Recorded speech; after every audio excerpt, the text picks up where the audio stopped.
Hi guys, just thought I'd do a little update of the tank here, so you guys see how things are going. Um, First off, I had a little mishap with my rockscape there. I noticed earlier this week that a few of my rocks had come tumbling down, so ended up having to, I ended up breaking a few corals that I'm hoping that they will come back. But I've got everything up. I mean, just goes to show you should learn from my mistake. You should glue everything down. Mandarin is still looking great. I put some pods in a couple of weeks ago, and he seems to be, doing just fine. I ordered another batch of pods yesterday, so when they come in, I will add them to half of them to the tank and the other half to the refugium. But the ones in I was checking last night, and the ones in the refugium seem to be doing great as well too. There's still I see a lot of movement down there, so that's good. I'm not sure how many of them is actually making it back to the system, but hopefully it's enough to keep him fed. As far as squirrels go, um, got a lot of color back from my media shower there, and the Duncan has formed another head. Um, Candy cane, one of the heads is looking pretty good. I can get the camera to focus. Yeah, there we go. But one of the heads are looking pretty good. The other one is coming back. Like I said, something was in there eating off of that head, and I'd come and all the tissue was kind of missing. So it seems to be doing okay. Tangs are doing well. Here, there, that's my auto top off. We'll talk about that in a second. That's another issue that I've been having. But let's see here. Also, yeah, tangs are looking good, feeding well. Recently just fed the tank a few minutes ago this morning, and put some seaweed or nori in for these guys. They seem to be loving it, doing great. Um, Goby is looking good, or fire goby. All my fish are happy. Uh, starting to get some growth back in some of my SPS. I've been kind of neglected on the tank about the last week or so. I did a lot of testing this week, and I noticed that all my calcium, for one, was up to 460 or 470, so trying to bring that back down. My alkalinity was a little bit high, and my magnesium was right on target, and I was noticing that a couple of my corals had started to, kind of bleach out, so hopefully we can slowly bring this back down the next few days and get this right. I don't know if it was due to the water change that I, did a week ago or what, but that's what was going on. Yeah, probably going to be trimming down this, what is it, the zinnia, because it's like very large, getting out of control. Bird's nest they are really growing.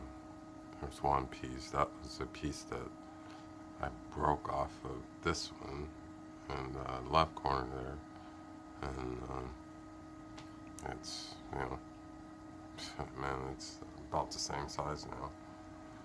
Um, very happy with a red planet there.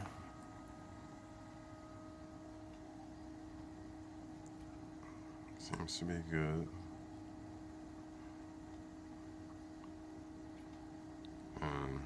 This acro here was one of the ones that had started to bleach. Sorry about the camera shooting here. I don't know why my phone is having a hard time focusing this morning.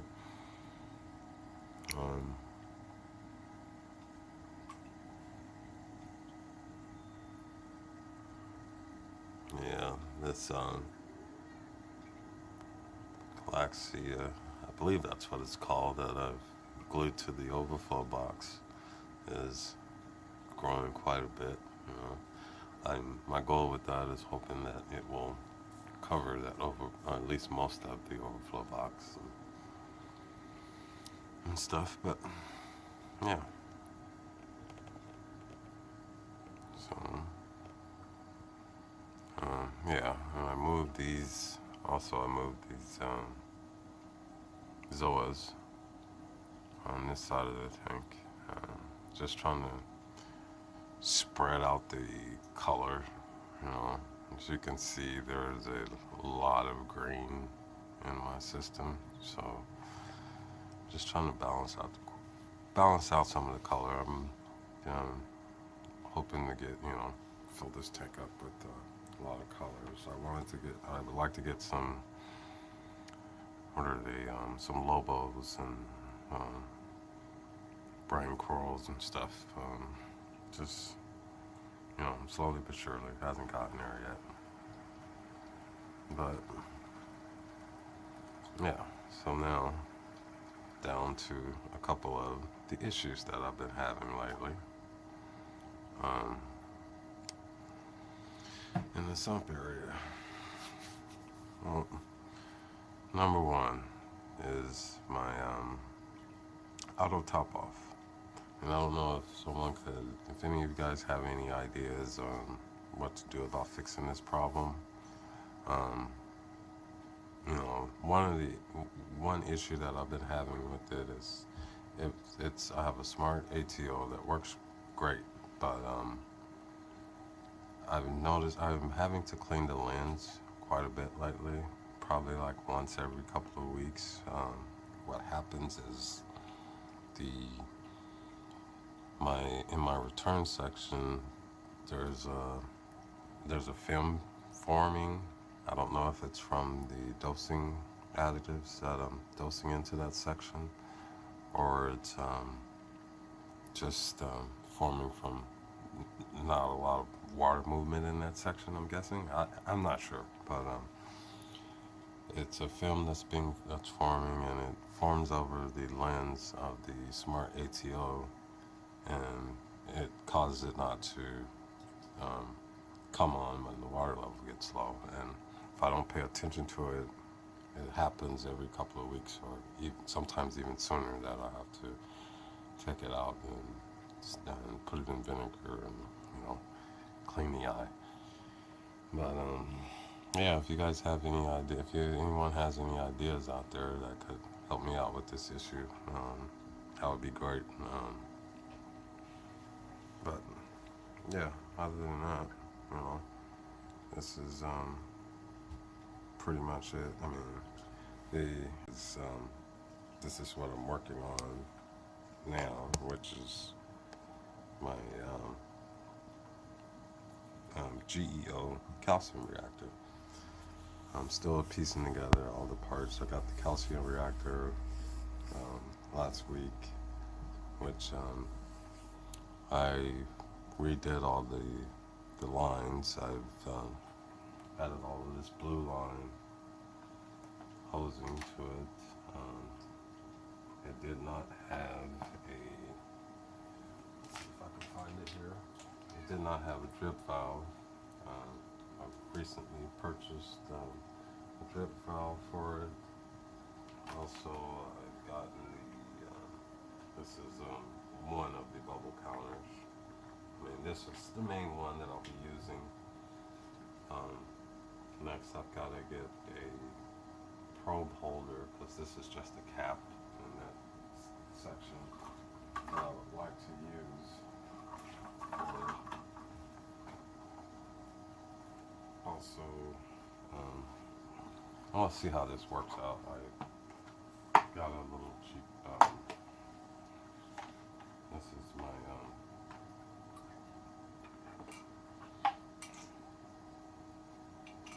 solenoid